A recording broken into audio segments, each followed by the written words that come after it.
하나님 말씀 마태복음 6장 9절부터 10절입니다. 마태복음 6장 9절 10절 말씀 우리 한 목소리로 봉독하겠습니다. 그러므로 너희는 이렇게 기도하라.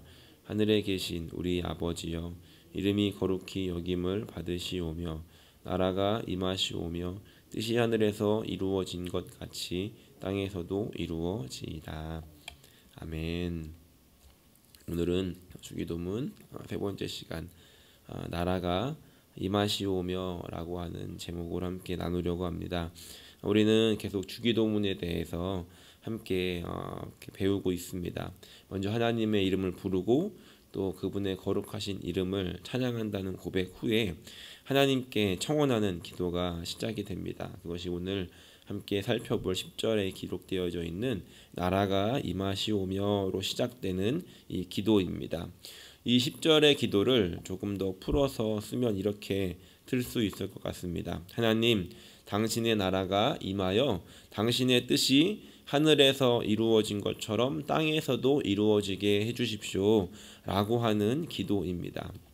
이 기도를 우리가 이렇게 암송을 하면서 기도를 하면 굉장히 짧게 빠르게 딱 지나가는 한 문장이지만 이 기도의 내용을 깊이 있게 묵상하기 위해서는 반드시 이해해야 되는 몇 가지의 개념이 있습니다. 그것은 먼저 하나님의 나라가 무엇인가 하는 것입니다. 하나님의 나라가 임하게 하여 주십시오라고 기도를 하는데 그 하나님의 나라가 무엇인지 이해하지 못한다면, 알지 못한다면 우리는 무엇을 위해서, 무엇은 어떤 마음으로 기도하고 있는지 알 수가 없다는 것이죠. 마태복음 3장 1절부터 2절에 보면 이 세례 요한이 사역을 시작하면서 선포했던 첫 번째 말씀이 저 말씀입니다. 그때에 세례 요한이 이르러 유대 광야에서 전파하여 말하되 회개하라, 천국이 가까이 왔느니라 라고 이렇게 선포합니다. 그리고 예수님께서도 마찬가지로 4장 17절에 보면 공생애를 시작하시면서 시험을 받으신 후에 이제 공식적으로 첫 메시지를 선포하시는 그 말씀이 바로 회개하라, 천국이 가까이 왔느니라 라고 하는 저 말씀입니다. 예수님의 첫 선포, 마태가 성경을 기록하면서 예수님께서 하셨던 그 모든 사역들을 다시 돌아보면서 이제 말씀을 쓸 때 가장 신경 써서 썼던 예수님의 이 첫 메시지를 어떤 말씀으로 기록할 것인가, 그것을 곱씹어보면서 기록을 해놓은 너무나 중요한 메시지, 바로 회개하라, 천국이 가까이 왔느니라 라고 하는 이 예수님의 이 말씀이었다는 겁니다. 그렇다면 이 말씀은 무슨 뜻일까요? 회개하라, 천국이 가까이 왔느니라, 죽을 날이 다 됐으니까 빨리 회개해라, 이런 뜻이겠습니까? 그렇지 않다는 것입니다. 이것을 또 두 파트로 나눠서 볼 수 있는데, 하나님의 나라, 회개, 천국이 가까이 왔다라고 하는 것은 이 가까이 왔다라고 하는 단어를 조금 더 살펴보면 이 가까이 왔다라고 하는 이 말의 원래 뜻은 그러니까 임박한 상태입니다. 그러니까 가까이 저기서부터 이제 와서 어디쯤 왔다 이런 것이 아니라 아주 임박한 상태. 그러니까 말이 시작할 때는 없는데 끝날 때는 도착해 있는 그런 상태라는 것이죠. 하나의 예가 마태복음 26장 46절에 보니까 예수님께서 십자가에 달리시기 전에 겟세마네 동산에서 기도하십니다. 세 번째 기도를 마치신 후에 제자들에게 이렇게 말씀하십니다. 46절에 보니까 나를 일어나자, 함께 가자, 보라 나를 파는 자가 가까이 왔느니라 라고 예수님께서 말씀하시죠. 저때 가까이 왔느니라 라고 하는 단어랑 이 천국이 가까이 왔느니라 라고 하는 단어를 똑같이 사용하고 있는데, 저 말씀을 하셨을 때 지금 예수님이 말씀하실 때는 아직 안 왔는데 가까이 왔느니라 라고 하니까 바로 그 유다가 사람들을 데리고 들이닥치는 그런 장면이 연결되어집니다. 저때 쓰는 단어라는 것이죠. 예수님께서 말씀하신 저 천국이 가까이 왔느니라 라고 하는 것은 이 천국이 바로 지금 코앞에 와 있는 이런 상태라는 것입니다. 그렇다면 또 하나, 천국이 가까이 왔다라고 하는데 그럼 천국이 무엇인가 하는 것입니다. 우리는 쉽게 천국을 죽어서 가는 곳, 요단강 건너서 가는 그 어딘가로 생각을 하고 있습니다. 물론 우리는 천국을 죽어서 가는 나라입니다. 그런데 이 천국이라고 하는 것을 풀어 쓰면은 하늘나라죠. 하늘천 그리고 나라이기 때문에 그래서 천국은 하늘나라인데 하늘나라라고 하는 것은 무엇인가 살펴보면 마가복음 1장 15절에 보면 이 마태복음에 기록된 것처럼 동일한 메시지를 예수님의 첫 설교를 마가는 이렇게 기록을 합니다. 이르시되 때가 찼고 하나님의 나라가 가까이 왔으니 회개하고 복음을 믿어라. 마태복음에서는 천국이 가까이 왔다라고 하고 마가복음에서는 하나님의 나라가 가까이 왔다라고 합니다. 동일하게 기록을 하고 있는데 하나님의 나라와 하늘나라가 같은 것 같기도 하고 다른 것 같기도 하고 이런 느낌이 다르다는 것이죠. 하나님의 나라는 하나님의 나라고 천국은 하늘나라라는 이런 개념을 가지고 있다는 겁니다. 그런데 더 재미있는 것은 이 천국이라고 하는 단어가 이 복음서에 보면은 많이 나올 것 같지 않습니까?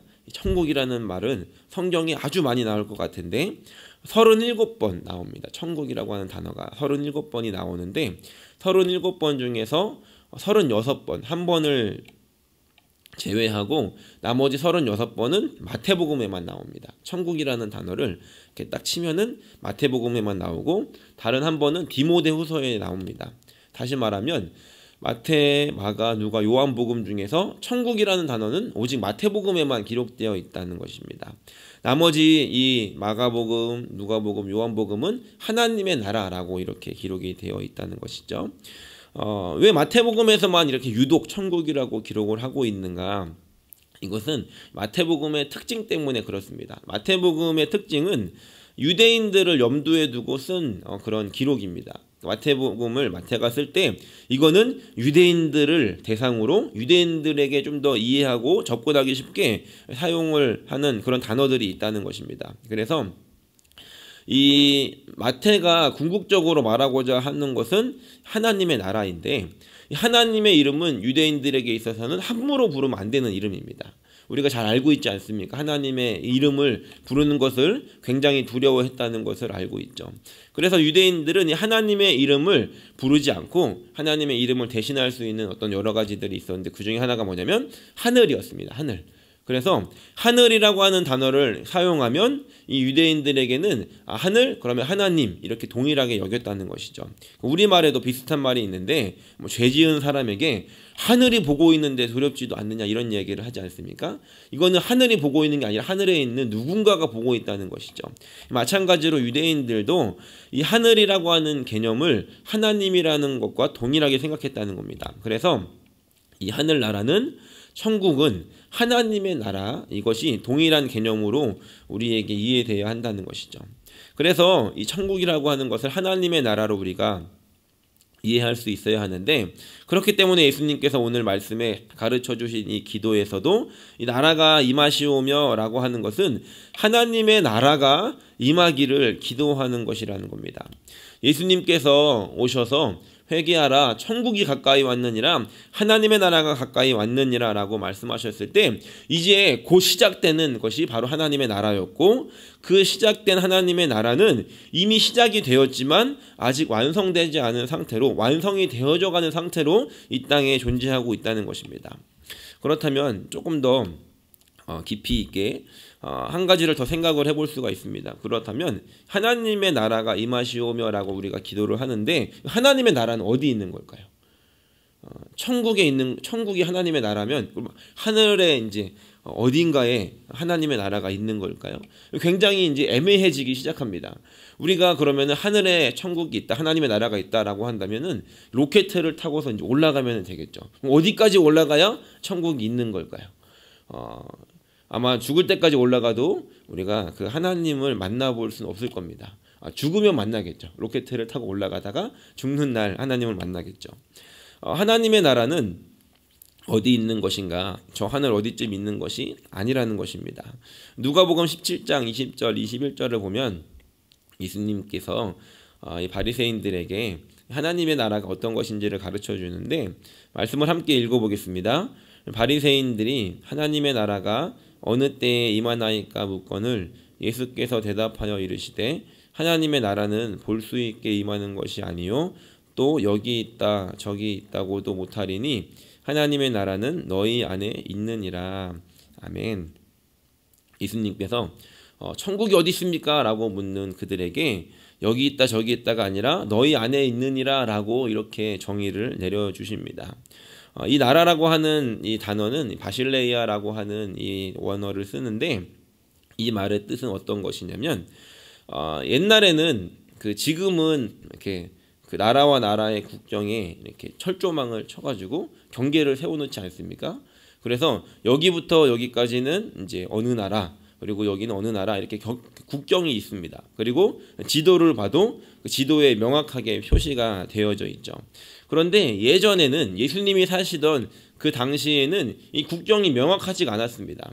그래서 너네 나라 우리나라, 너네 나라는 도대체 어디까지고 우리나라는 도대체 어디까지냐라고 선을 그어놓기가 굉장히 애매했다는 것입니다. 그래서 그 당시에는 어떤 것을 가지고 국경을 알았냐면 그 동네마다 성이 있었습니다. 성.